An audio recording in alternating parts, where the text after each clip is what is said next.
देखो, आप सबको बहुत अच्छे से पता है कि हम बीती 23 जुलाई को अपने घर को छोड़ के 20 तारीख को ही अपने घर को छोड़ के निकल गए थे और एक संकल्प के साथ निकले थे। काफी लंबे समय से इंतजार कर रहे थे कि कोई तो आएगा निकल के जो इस बात को कहेगा और जमीन पे उस बात को दर्शाएगा कि हमारे सारे नेताओं को एकजुट होना चाहिए। लेकिन जब काफी लंबे समय के बाद ये नजर नहीं आया, तब बीती 20 जुलाई को हमने अपना घर छोड़ा और एक संकल्प के साथ बाबा साहेब अम्बेडकर की जन्मस्थली मध्य प्रदेश के महू पहुंच गए। कौन नहीं आने दे रहा? नेताओं को एक कर रहे, हमारा प्रधानमंत्री होगा ना तो प्रशासन को ऐसा बना देंगे कि याद रखेंगे। कोई बात नहीं, समय तो बदलेगा। रहा वक्त आपका है, कुछ भी कर लो। इनको ये नहीं दिख रहा, इनके घर में बच्चे नहीं है। 4 महीने से अपने घर को छोड़ के बाहर घूम रहा हूँ। पॉलिटिकल व्यक्ति हूँ क्या? राजनीति चमका रहा हूँ यहाँ पे। वर्दी पहन के हमें घूर के दिखा रहे हो तो राह के दरिया का किनारा भी कभी आएगा। राह के दरिया का किनारा भी कभी आएगा। वक्त अगर अभी आपका है तो क्या हुआ, वक्त तो कभी हमारा भी आएगा। दौर तो बदलेगा। अभी अपने नेताओं को एकजुट करें। मैं कह रहा हूं शांति से अपने भाषण को देके यहाँ से चला जाऊंगा। मेरा प्रशासन के लोगों से विनम्रतापूर्ण हाथ जोड़ के निवेदन है, हम लोग भारत के संविधान को मानने वाले लोग हैं। हमारे साथियों को अंदर आने दो। काहे बवाल करवा रहे हो यार, काहे बवाल करवा रहे हो? हम तो कह रहे हैं शांतिपूर्ण चले जाएंगे घर। इस पे किसी का विरोध मार्च है क्या? इस पे कुछ लिखा हुआ कि हम किसी का विरोध कर रहे हैं? नहीं कर रहे हैं ना, तो आने दो। क्यों किसी को रोक रहे हो? बीती 23 जुलाई को बाबा साहेब अम्बेडकर की जन्मस्थली मध्य प्रदेश के महू से हमने एक संकल्प की शुरुआत की, जिसका नाम रखा बहुजन जागो मार्च, और जिसका उद्देश्य बहुजन नेताओं साथ में आओ। ये बात हम अच्छे से जानते हैं कि बिखर के हम लोग इस देश के हुक्मरान नहीं बन सकते हैं। कितने लोग इस बात को मानते हैं बताओ? सब मानते हैं ना। आज समाज में एक से एक कद्दावर नेता है। हम लोग महाराष्ट्र चाहते हैं तो प्रकाश अंबेडकर है, रामदास अठावले है। बिहार जाते हैं तो चिराग पासवान है, तेजस्वी यादव है। हम लोग उत्तर प्रदेश आते हैं तो अखिलेश यादव है। उसके बाद हमारी विरासत को जिसने आगे बढ़ाया, जिसके लोहे को पूरी दुनिया ने माना, आयरन लेडी के नाम से उन्हें जानते हैं, आदरणीय माननीय बहन कुमारी मायावती। उसके बाद वर्तमान समय के अंदर समाज के अंदर एक और बीज उत्पन्न हुआ, जिसको आज हम लोग एडवोकेट चंद्रशेखर आजाद के नाम से जानते हैं। और हमारे बीच और भी बहुत सारे नेता हैं जिन्होंने पहले मूवमेंट चलाया और आज भी कहीं ना कहीं मूवमेंट चला रहे हैं। उदित राज हैं जिन्होंने कभी रामलीला मैदान को भर दिया था। अगर आप मध्य प्रदेश जाएंगे तो फूल सिंह बरैया हैं। अगर आप उड़ीसा जाएंगे और तमिलनाडु जाएंगे तो एमके स्टालिन हैं। बहुजन समाज के ऐसे बहुत सारे नेता, वामन मेश्राम। तो क्या इन सबको एकजुट नहीं होना चाहिए? लेकिन हम घर से बाहर क्यों निकले? तमाम लोग सोच तो रहे हैं कि नेताओं को एकजुट होना चाहिए, सब सोच रहे हैं कि नेताओं को एकजुट होना चाहिए, लेकिन घर से बाहर निकल के प्रयास कोई नहीं कर रहा है। तब हमने ये कहा कि सोचने से नहीं मिलते हैं तमन्नाओं के शहर, कि सोचने से नहीं मिलते हैं तमन्नाओं के शहर। चलना भी पड़ता है साथियों मंजिल को पाने के लिए, चलना भी पड़ता है मंजिल को पाने के लिए। आज इस देश में हालत क्या है आपकी बताओ? बीती 15 अगस्त को प्रधानमंत्री के आर्थिक सलाहकार ने भारत के संविधान को बदलने की चर्चा शुरू की अपने एक लेख में। और वो भारत के संविधान को क्यों ना बदलें? जिन लोगों को कभी सदियों से गुलाम बना के रखा जाता था, जिनको मूछें रखने का अधिकार नहीं था, जिनको सम्मान से खाट पे बैठने का अधिकार नहीं था, जिन लोगों को दूसरे के कुएं से पानी पीने का अधिकार नहीं था, वो लोग जब आज IAS, IPS, जज, डॉक्टर, बैरिस्टर, कलेक्टर, दरोगा बन गए हैं तो उनकी आंखों में तो चुभेंगे ना यार। लेकिन अगर आप अपने बारे में नहीं सोचेंगे तो 7 समुंदर पार से तो कोई नहीं आएगा। आएगा क्या? और बिखरने के बाद मैं यहाँ इस खुले मन से कह रहा हूँ, जब हमारा मूवमेंट बहुत बिल्कुल पीक पे मान्यवर कांशीराम साहब 9 अक्टूबर 2006 को गए, मैं किसी नेता का विरोधी नहीं हूँ। मेरी बात को बड़े ध्यान से सुन के और समझने का प्रयास किएगा जो मैं बात कह रहा हूँ। और बीते 4 महीने से मैं एक बड़े संघर्ष को लेकर निकला। माइंड डिस्टर्ब थोड़ा सा इसलिए हो गया कि प्रशासन ने कभी कुछ कहा, कभी कुछ कहा, कभी कुछ कहा। हम तो बाहर थे, लेकिन कोई बात नहीं, आगे पुनः और बड़ा कार्यक्रम करेंगे। लेकिन हम लोग महू से निकले, इंदौर आए, देवास आए, सीहोर आए, सोनकच्छ आए, भोपाल आए, खुरई, ललितपुर, झांसी, डबरा, दतिया, ग्वालियर, मुरैना, धौलपुर, आगरा, हाथरस, अलीगढ़, औरैया, फिरोजाबाद, बुलंदशहर, हापुड़, मेरठ और उसके बाद गाजियाबाद और उसके बाद आज दिल्ली के जंतर मंतर पे हम लोग पहुंच गए हैं। क्या खुशी से कोई अपने घर को छोड़ के निकलता है भाई, बताओ। यहाँ हमारे महावीर बाबा जी खड़े हैं बीच में, मेरी यह नजर उन पे गई है। सबसे बुजुर्ग साथी जो मेरे साथ ट्रेन में चल के यहाँ से जन्मस्थली गए थे, आप भी आओ फटाफट ऊपर। इनको ऊपर क्यों नहीं बुलाया भाई, देखा नहीं था? ऊपर आओ जल्दी। हमारे साथ पहले दिन 35 किलोमीटर का सफर इन्होंने तय किया था। सबसे बुजुर्ग, जल्दी आओ ऊपर, आओ ऊपर। आप देखिए,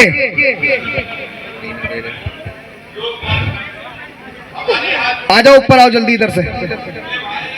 ये देखो आप कितनी उम्र समझ रहे हो इनकी। ये हमारे साथ 35 किलोमीटर पैदल चले थे पहले दिन, महू से लेके इंदौर तक, और बहुत सारे एक्सपीरियंसेस मैं आपको शेयर करना चाहता हूं। देखो, जोरदार तालियां इनके लिए, नारे लगाओ, नारे।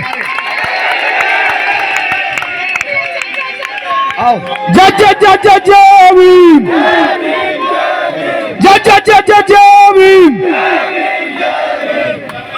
माला दो, माला।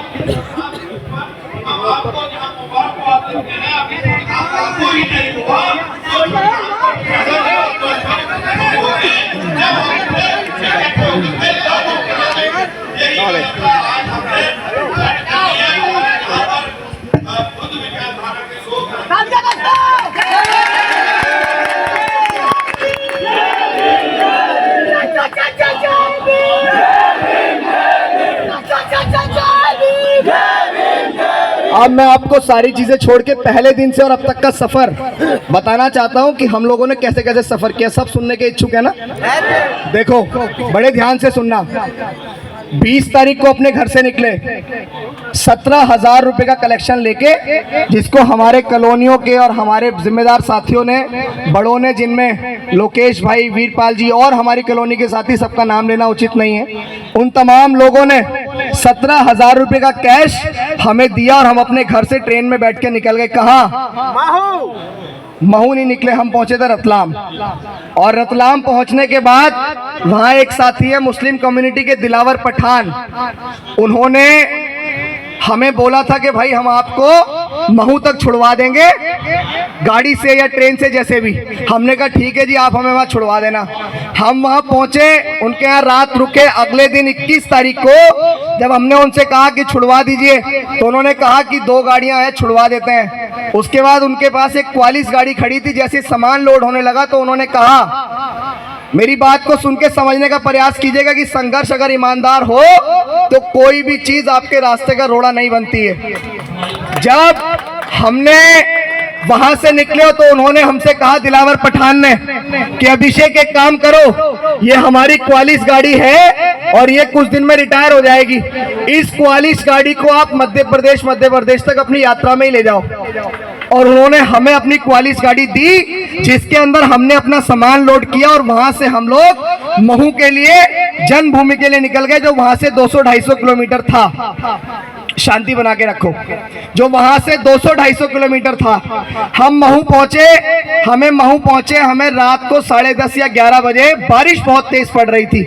वहां पहुंच के इत्तेफाक ये रहा कि सोशल मीडिया पे थोड़ा सा समाज हमें जानता है, बाबा साहेब अम्बेडकर की पोइट्री करते हैं। तो वहां पे 3 बच्चे थे, जिनमें मुख्य नाम ऋतिक और 2 साथियों का नाम मेरे दिमाग से निकल रहा है। वो बच्चे वहां खड़े थे, हमने मास्क लगाया हुआ था, उन्होंने हमें पहचान लिया।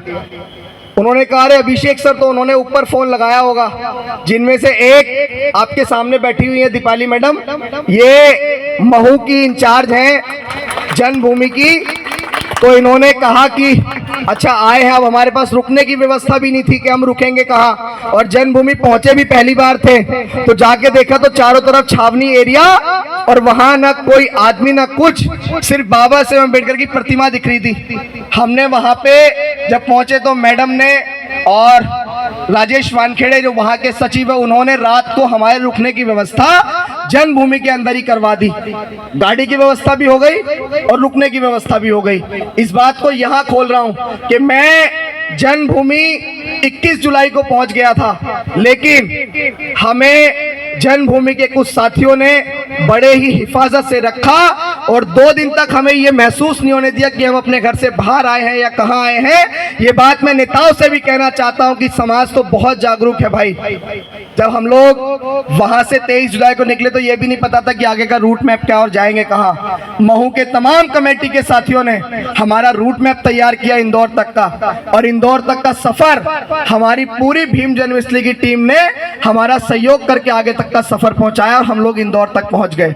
हो गया पहले दिन का सफर। उसके बाद जब इंदौर पहुंचे तो आगे तक के सफर ऐसे ही बनते चले गए। आप देखिए, घर से निकले थे 17,000 का कैश लेके, गाड़ी की व्यवस्था नहीं थी, सामान ढोते ढोते पता नहीं क्या होता, पैदल मार्च था, निकले और आज आपके बीच जंतर मंतर लगभग 4.5 महीने के लंबे अंतराल के बाद पहुंचे हैं। सब लोगों को पता है ना यार किस लिए पहुंचे हैं। अब मैं आपसे निवेदन करता हूं कि आपके साथ मैं नेताओं से एक बात कहना चाहता हूं। हमारे समाज के नेता अक्सर हमारे बीच आकर कहते हैं कि समाज एकजुट नहीं है, समाज एकजुट नहीं है। हाथ उठा के जोरदार नारों के साथ बताओ कि समाज एकजुट है या नहीं है। समाज चाहता है ना कि मायावती, चंद्रशेखर, उदित राज, वामन मेश्राम, प्रकाश अंबेडकर, रामदास अठावले, जीतन राम मांझी और तमाम बहुजन समाज के नेता एकजुट हो जाएं, चाहता है ना समाज।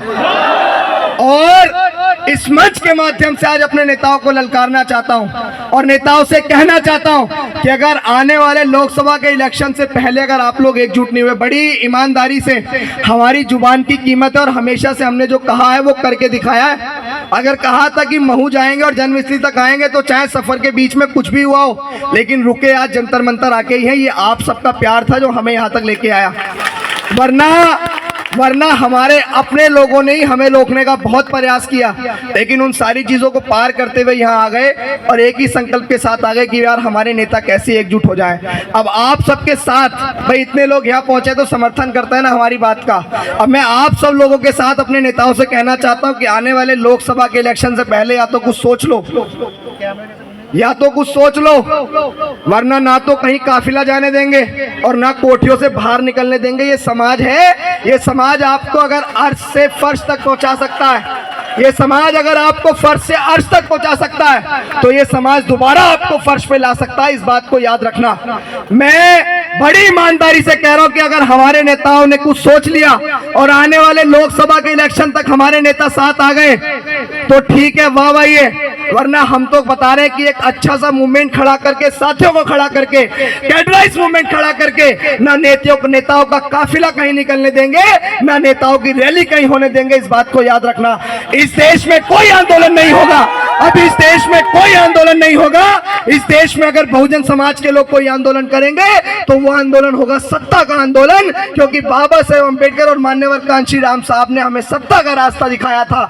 और जब हमें फूले शाहू, पेरियार, ललई अम्बेडकर और मान्यवर कांशी राम साहब कहकर गए कि हमें इस देश का हुक्मरान बनना है, बाबा साहेब अम्बेडकर ने कहा कि 21वीं सदी हमारी है, मान्यवर कांशी राम साहब ने कहा कि 21वीं सदी हमारी है। तो जिस सदी में हमारे महापुरुष हमें इस देश का हुक्मरान बनाने का सोच के गए थे, आज हम उस सदी में उस गद्दी से इतने दूर क्यों हैं? 206 वाला बहुमत आज एक सीट पे क्यों है? आज हम इस देश में एक भी सांसद बनाने की औकात क्यों नहीं रख रहे हैं? ये सवाल नेताओं से कौन करेगा? कौन करेगा ये सवाल नेताओं से?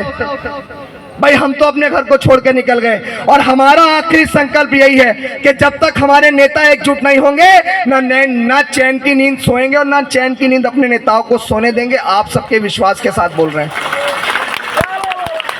उम्मीद भी नहीं की थी कि जब जंतर मंतर पहुंचेंगे तो इतना सारा समाज का लोग जो है हमारा साथ देंगे। एक नज्म आप सबके भरोसे से कह रहा हूं कि हार जाऊंगा मैं सोचना छोड़ दो, ख्वाब टूटूंगा ये देखना छोड़ दो, इस मिशन के लिए जा भी कुर्बान है, रुक मैं सकता नहीं रोकना छोड़ दो, रुक मैं सकता नहीं। देखो एकता की शुरुआत यहीं से कर देते हैं। ये दोनों मंच अम्बेडकरवादी मंच थे।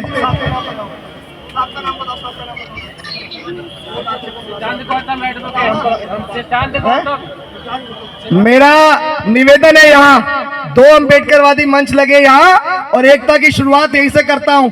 हमारी परम सम्मानीय राष्ट्रीय बौद्ध महासभा के जितने भी साथी हैं, मैं आपके समाज का छोटा सा बच्चा एक बड़े संकल्प को लेकर निकला था बाबा साहेब अम्बेडकर की जन्मस्थली से। धर्म प्रकाश भारती जी, हमारे बाबूजी, मेरी आवाज अगर आप तक पहुंच रही है तो आपका बच्चा बाबा साहेब अम्बेडकर की जन्मस्थली से एक पैदल मार्च को लेकर निकला था जिसका उद्देश्य बहुजन नेताओं साथ में आओ। और मैं बहुत अच्छे से जानता हूं कि हमारे समाज के तमाम बुद्धिजीवी लोग इस बात को चाहते हैं। तो धर्म प्रकाश भारती जी, ये मंच आपका इंतजार कर रहा है, अपने नेताओं को एकजुट करने का ये मंच आपका इंतजार कर रहा है। और ये जितने भी सामाजिक लोग हैं एकजुट होकर इस मूवमेंट को चलाएंगे। आपका बच्चा कोई पार्टी या संगठन बनाने नहीं आया है,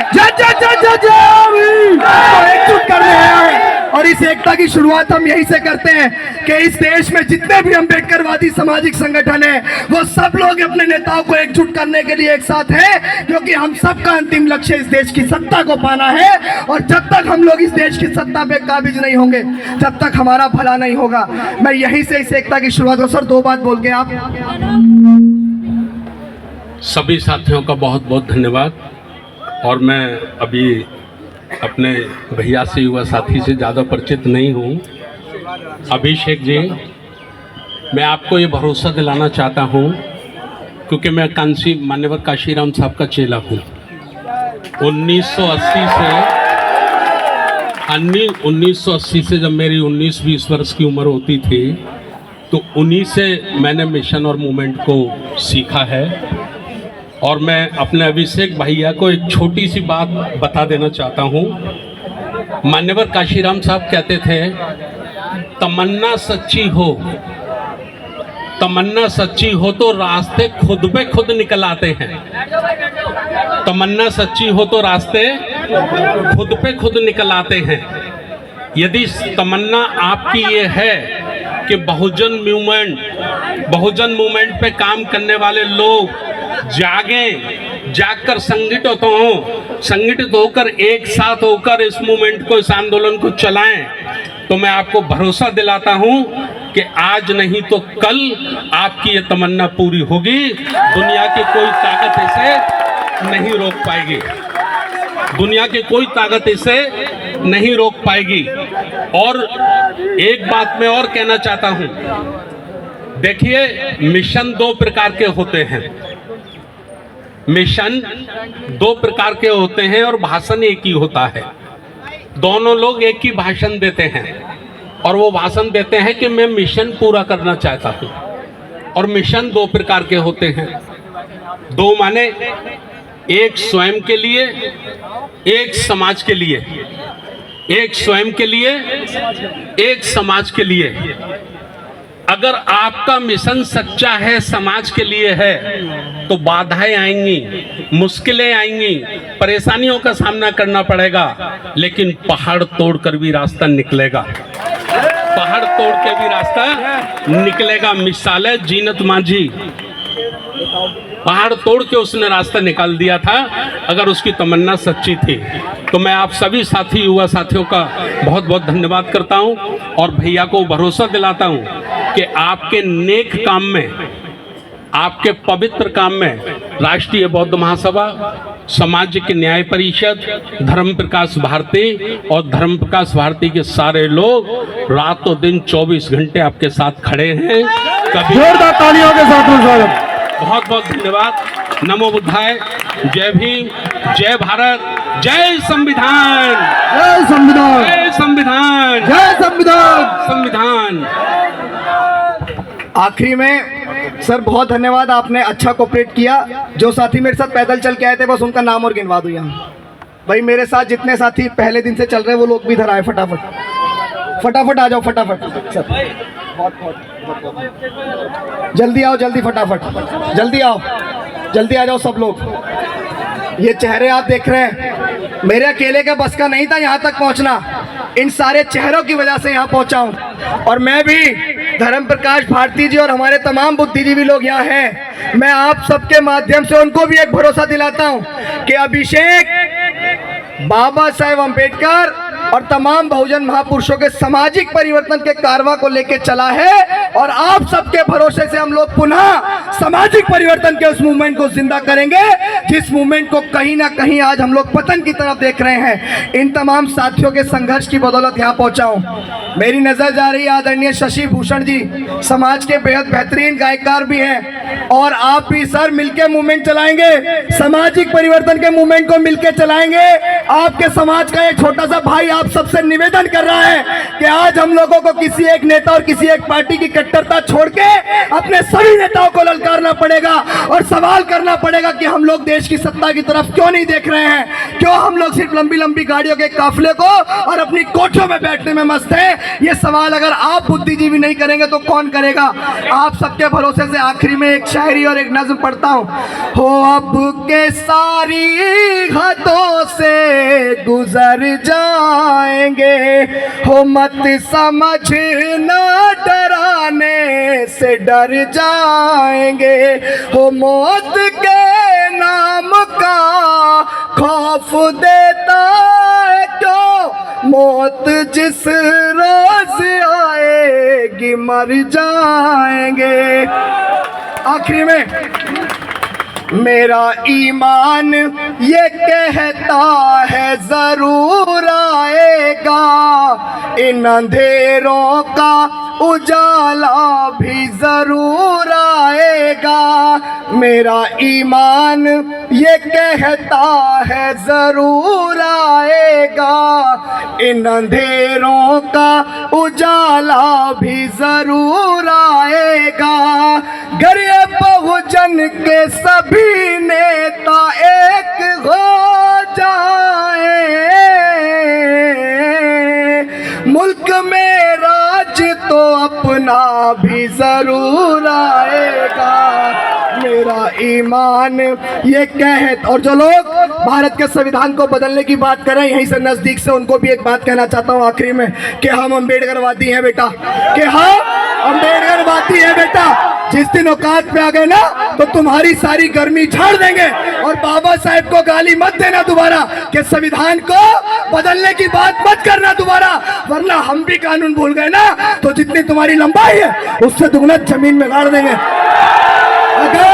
अगर भारत का संविधान सुरक्षित है तो हम सुरक्षित हैं। अगर भारत के संविधान को कुछ हुआ तो देश में गृह युद्ध होगा, इस बात को याद रखना, क्योंकि हमें सारे अधिकार भारत के संविधान से मिले। और आरक्षण की मलाई चाट के जो लोग अपने टीवी और बीवी में मस्त है ना, तुम्हारा भी हाल बहुत बुरा होगा अगर जल्द सड़क पे नहीं आए। बहुत बहुत धन्यवाद, बहुत बहुत आभार आप सब लोगों का, प्रशासन की बहुत धन्यवाद जिन्होंने इतना अच्छा सहयोग किया। जय भीम, जय भारत, जय संविधान। अब दोबारा हमारा आंदोलन महाराष्ट्र पहुंचेगा बाबा साहेब अम्बेडकर की कर्मभूमि, और इसी बहुजन जागो मार्च को फिर यहां से ऐलान कर रहा हूं कि आने वाले 15-20 दिन बाद से आपका भाई जो घर को छोड़ चुका है, अब वो घर जब बैठेगा आराम से, जब हमारे नेता एकजुट हो जाएंगे। ये छोटी बहन निशु आजाद बहुत अच्छा बोलती है, बहुत अच्छा काम कर रही है, और मैं तो इसकी जितनी तारीफ करूं उतना कम है गुड़िया की, है ना।